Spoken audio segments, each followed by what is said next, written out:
Terungkap sosok oknum polisi yang viral beli helm pakai kris palsu di media sosial.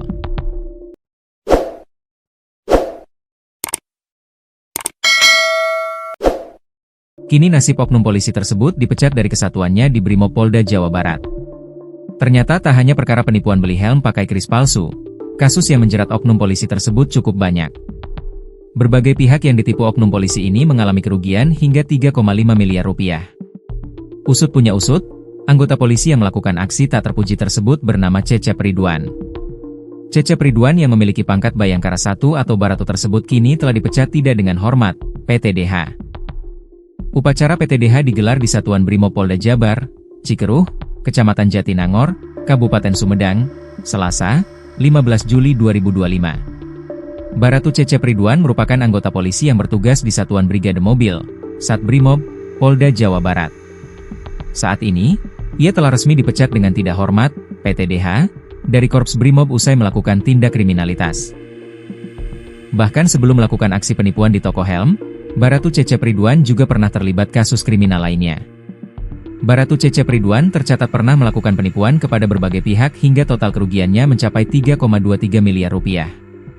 Kemudian, ia juga pernah menipu anak dari korban G dengan iming-iming menjadi anggota Polri atau ASN Polri tetapi harus membayar 243 juta rupiah.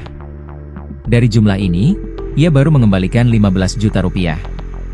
Baru-baru ini, Baratu Cecep Ridwan kembali melakukan aksi penipuan dengan modus membayar menggunakan kris palsu.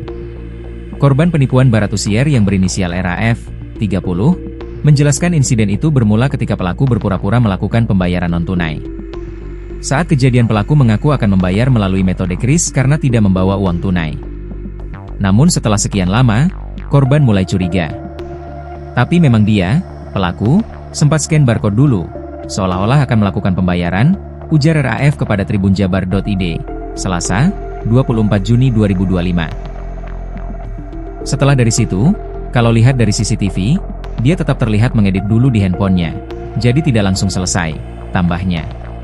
RAF menjelaskan, usai jeda transaksi tersebut, karyawannya langsung mendokumentasikan bukti pembayaran.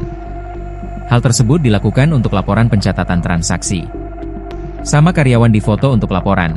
Setelah itu, terduga pelaku pergi, tutur RAF. RAF menjelaskan, dirinya pun menyadari adanya kejanggalan ketika mengecek hasil transaksi yang berbeda dengan laporan. Saya setiap cek transaksi selalu malam setiap sudah tutup toko, jadi nggak di saat itu, kata RAF. Ketika malam saya hitung totalan dan laporan, saat cek transaksi tersebut tidak ada, ungkapnya.